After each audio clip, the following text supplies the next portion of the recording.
January 12, 1945. A forest of ghosts somewhere west of Houffalize, Belgium. The air is so cold it feels like glass shards in your lungs. Every sound is sharp, brittle. The snap of a frozen twig under a combat boot. The metallic clink of a canteen against an M1 rifle. The world is painted in shades of gray and white, the skeletal arms of the Ardennes pines clawing at a sky the color of dirty dishwater. For Sergeant Frank Rizzo of the 28th Infantry Division's 112th Infantry Regiment, the silence is worse than the noise. The Battle of the Bulge had been a symphony of chaos, the roar of Tiger tanks, the scream of Nebelwerfers, the ceaseless chatter of Browning machine guns. Now, after a week of brutal, disorienting combat, there is only the exhausted breathing of his 10 surviving men and the low moan of the wind. They are a ghost squad, cut off during the last German push, now trying to feel their way back to what is left of the American lines. Rizzo raises a gloved hand, the wool worn thin and stained with mud and something darker. The men behind him freeze, their faces gaunt, their eyes hollowed out by too much fear and too little sleep.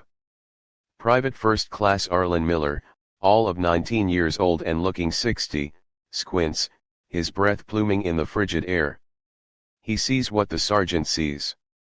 A thin wisp of smoke, almost invisible against the gray sky, curling up from a depression in the earth 100 yards ahead. It's too deliberate for a stray ember. It means people. And out here, people mean trouble. Rizzo's voice is a low rasp, stripped of everything but command. Jensen, Miller, with me. The rest of you, cover. Stay low. Corporal Jensen, a man whose cynicism is as much a part of his uniform as his chevrons, nods grimly, checking the action on his bar. He moves with the predator's economy, his hatred for the enemy a tangible thing that keeps him warm. They slide through the snow, bellies low, rifles pushed out ahead of them. The smell hits them first. Not cordite or death, but stale coffee and cabbage. It's a German smell. As they crest the small ridge, they see it, a reinforced communications bunker, dug into the hillside, its entrance camouflaged with pine boughs. A stovepipe vents the thin smoke. It looks like a rear echelon position, one that the chaotic swirl of the front line has somehow bypassed and forgotten. Rizzo doesn't hesitate. There's no time for a complex plan. He gives a series of sharp hand signals. Jensen will lay down covering fire on the entrance. Miller will toss a grenade at the reinforced firing slit. Rizzo will go in the door. It's simple. It's brutal. It's what they know. The world explodes in a cacophony of noise. Jensen's bar rips the air apart, chewing splinters from the bunker's wooden door frame. Miller pulls the pin on a fragmentation grenade, lobs it in a perfect arc, and it vanishes through the narrow slit. The muffled whump of the explosion from inside is followed by a series of high-pitched screams. Not the guttural shouts of fighting men, but something else entirely. Something that makes Miller's stomach clench. Rizzo kicks in what's left of the door, his Thompson submachine gun leveled, finger tight on the trigger, ready to stitch the darkness with fire. Hand hoch. Raus, schnell, he barks, using the few German words he knows. The smoke clears slowly. The small space is a wreck of overturned equipment, radios, field telephones, maps. But the figures staggering out, hands raised, are not the hardened SS stormtroopers they expected. They are women. 5 of them, wearing the field gray uniforms of the Nachrichtenhelferinnen, the female signals auxiliaries of the Wehrmacht. Their faces are smudged with soot, their eyes wide with a terror that transcends language. One has a piece of shrapnel in her arm, her sleeve soaked in blood. Another, a blonde no older than Miller, is trembling so violently she can barely stand. They are the enemy. But they are also just women. Young, terrified, and utterly defeated.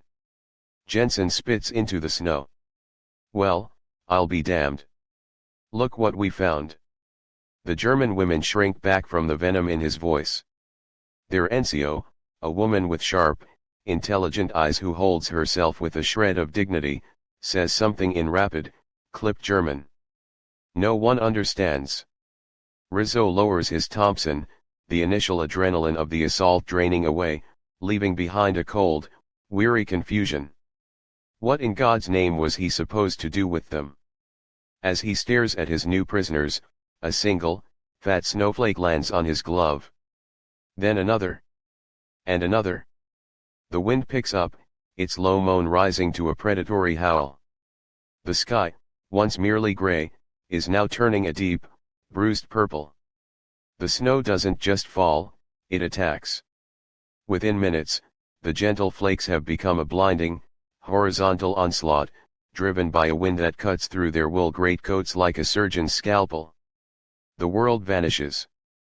The familiar shapes of the Ardennes, the tall pines, the rolling hills are erased, replaced by a swirling, chaotic vortex of white.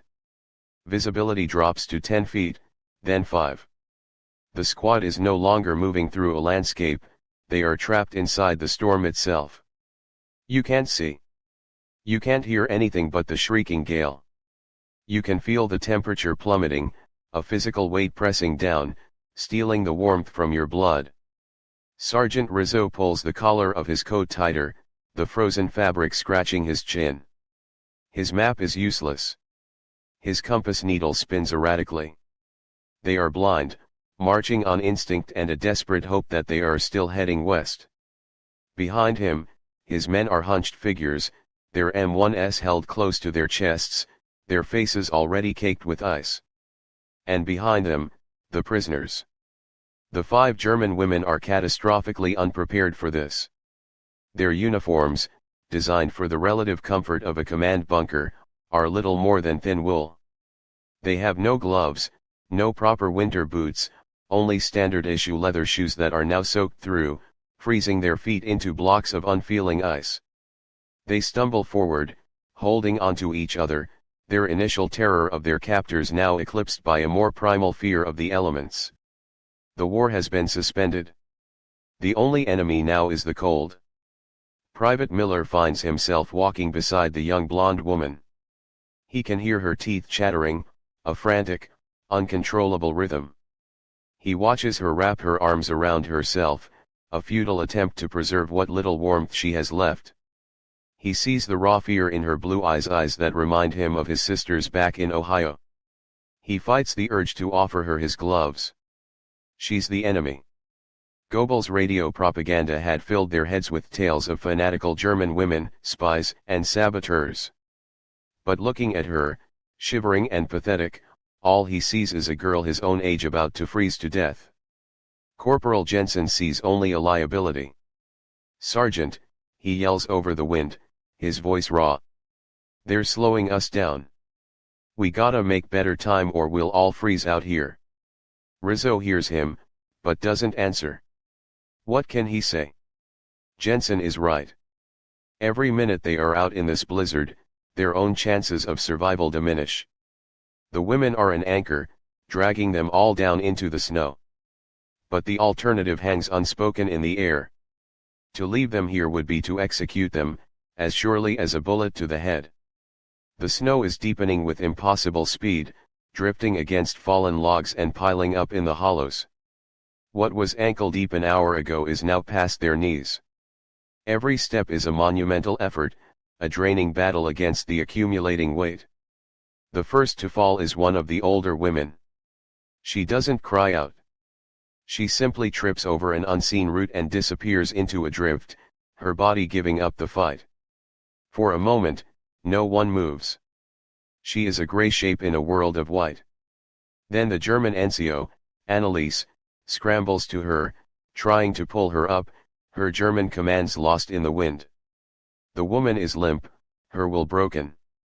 The line has stopped. The fragile momentum is gone. The men look at Rizzo, their faces grim masks of ice and exhaustion.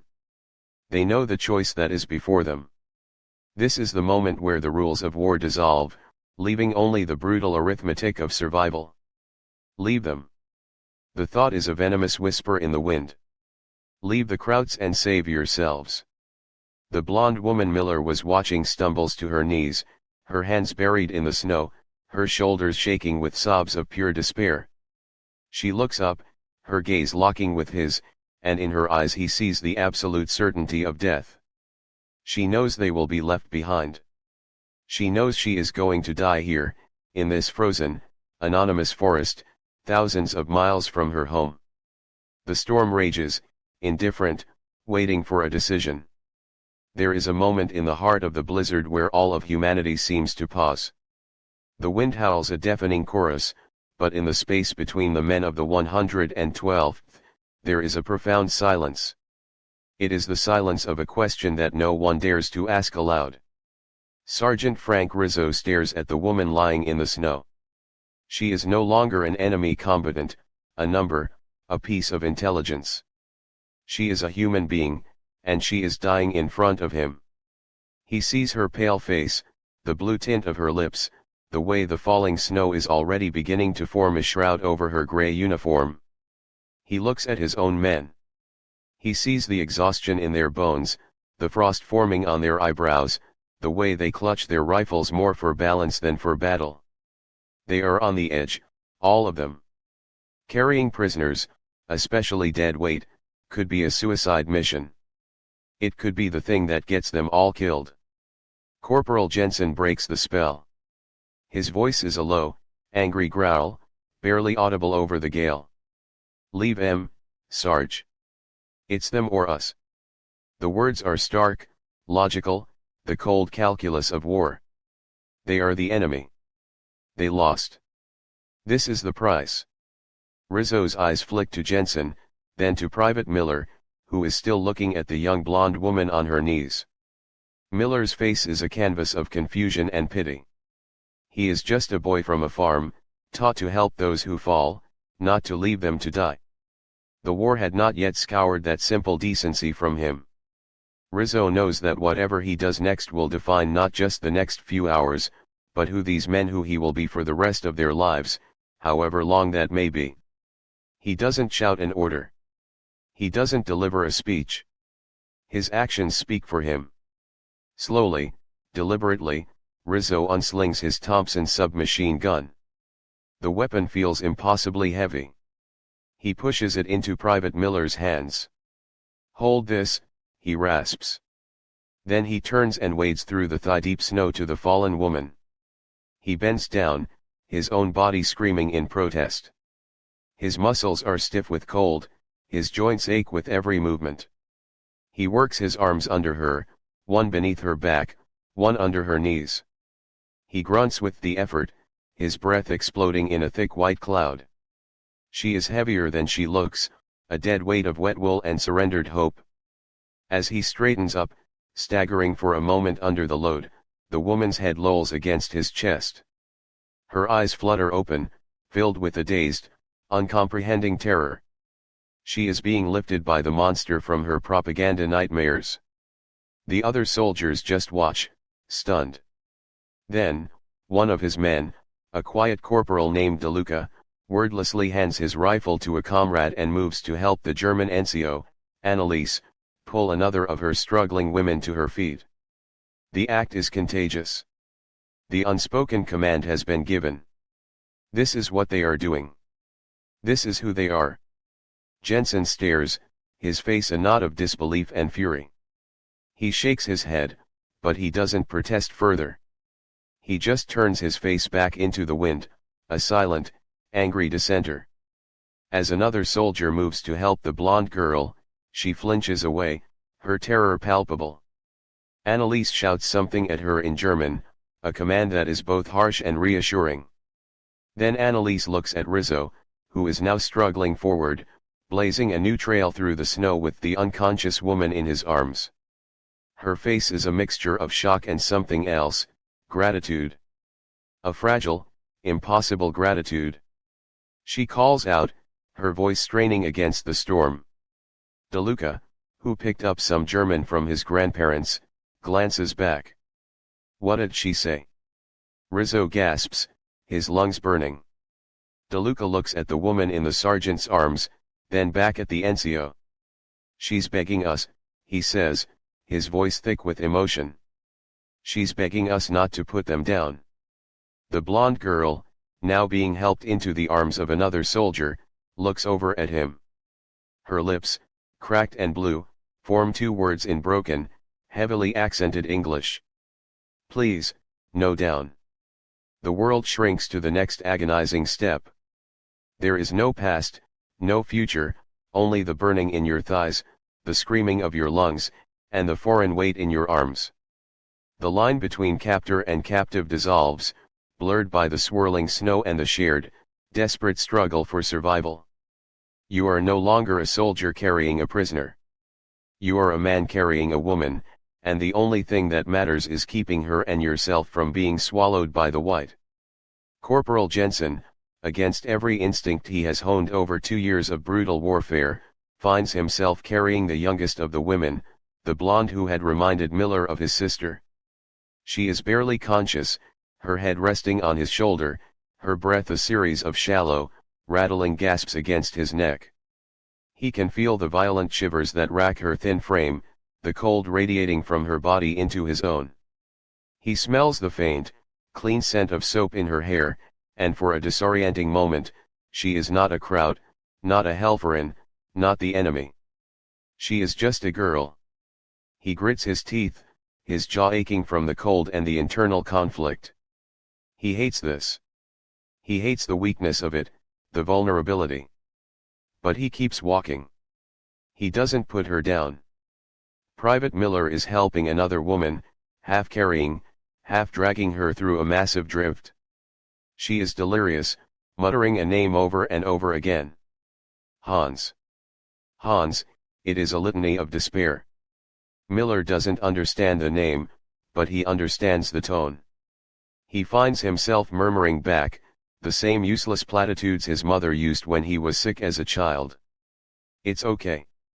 We're almost there. Just a little further. The words are for her, but they are also for him. They are a charm against the encroaching despair, a shield against the howling void. The ideologies that had propelled them into this frozen hell seem like a distant, absurd dream. What is fascism? What is democracy? Here, there is only life and death, warmth and cold. The muzzle of Miller's M1 Garand occasionally brushes the woman's back, no longer a symbol of power and threat, but an awkward, metallic appendage. The war has been reduced to this strange, intimate, and brutal choreography. Sergeant Rizzo leads the way, the unconscious woman in his arms a constant, draining burden. He is navigating by some primal instinct, trying to keep the wind at a certain angle to his face, hoping it means he is still moving west. He can feel the woman's heartbeat, faint and thready, against his ribs. It is a fragile metronome counting down the seconds they have left. He is responsible for all of them now, his men and his prisoners. The weight is more than physical. It is the crushing weight of command in a situation where every choice is wrong. An hour passes, or maybe it's a lifetime. Time has lost all meaning. They are a small, miserable procession of human misery, a tableau that no one will ever see, a story no one will ever tell. They are bound together not by chains, but by a shared desperation. The German women are no longer afraid of the American soldiers. Their fear is reserved entirely for the cold that is systematically trying to kill them. They cling to the soldiers carrying them, their hands gripping the rough wool of the American uniforms, their survival now completely dependent on the compassion of their enemies. Then, through a momentary lull in the wind, Rizzo sees it. A shape. A dark, angular anomaly in the unending white. It is a smudge of gray against the gray, a ghost of a structure. He squints, his eyes raw and burning. It looks like the roofline of a building. Hope, a dangerous and almost forgotten emotion, flickers in his chest. There, he shouts, his voice cracking. Shelter. The word galvanizes the small group. They find a new reserve of strength, stumbling forward with renewed purpose. It's a farmhouse, or what's left of one. A stone building, its roof partially collapsed, its windows shattered black mouths. It is salvation. But as they get closer, Jensen, his senses still honed for danger, suddenly stiffens. "Sarge, hold up," he hisses. He points a trembling finger towards one of the blacked-out windows on the ground floor. A flicker of movement. A shadow detaching itself from the deeper shadows within. They are not alone. The flicker of hope is instantly extinguished, replaced by a cold, familiar dread. They have walked out of the blizzard and into an ambush. The tension is a steel wire pulled taut.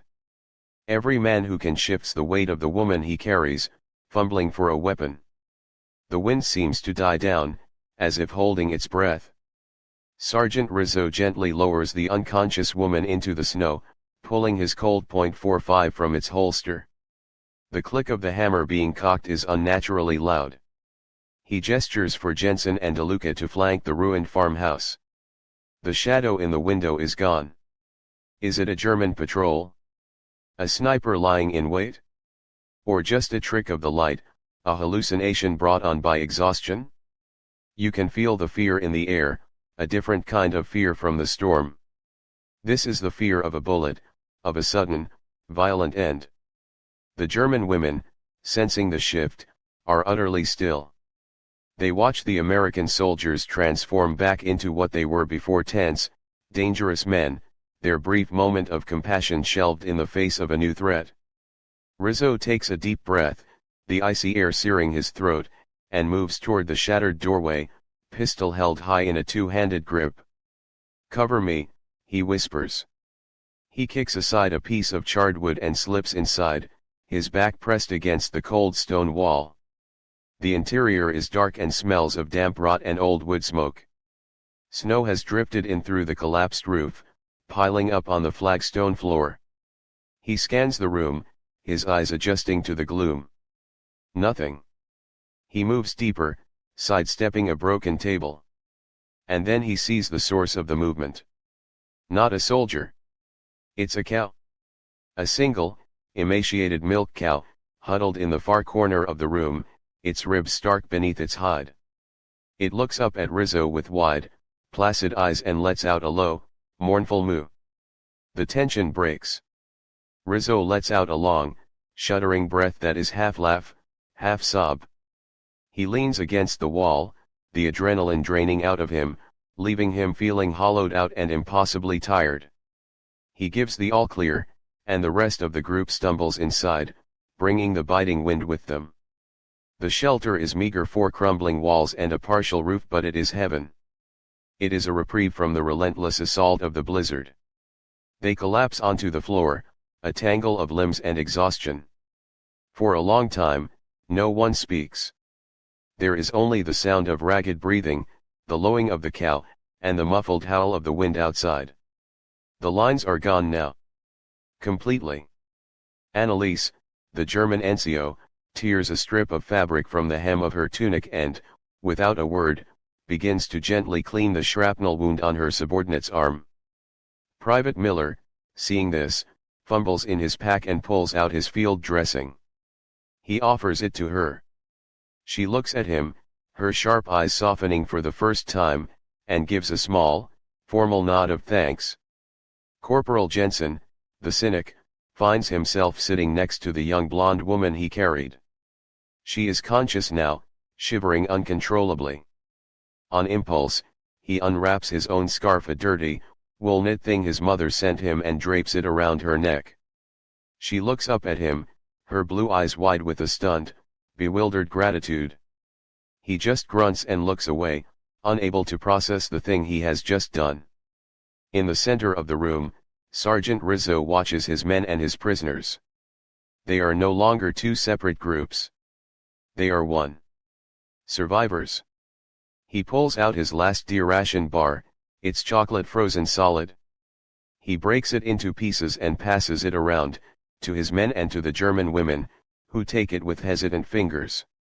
In the ruins of a Belgian farmhouse, surrounded by the wreckage of war, they share a meal. It is a silent communion, an acknowledgement of their shared ordeal. The storm, in its fury, had stripped them down to their essential selves. It had erased their uniforms, their languages, their ideologies, and left only their shared, fragile humanity. As dusk falls, the blizzard finally begins to lose its strength. The wind's scream softens to a whisper. Through the shattered window, they can see the sky clearing, a few pale stars piercing the gloom. The journey is not over. Tomorrow, they will have to march again. They will have to return to the war. But something fundamental has shifted. The women will be prisoners, and the men will be their guards. But they will never again be just the enemy to each other. They have carried each other's weight. They have been warmed by a brief, miraculous fire of compassion in the heart of the coldest winter. They have survived, together.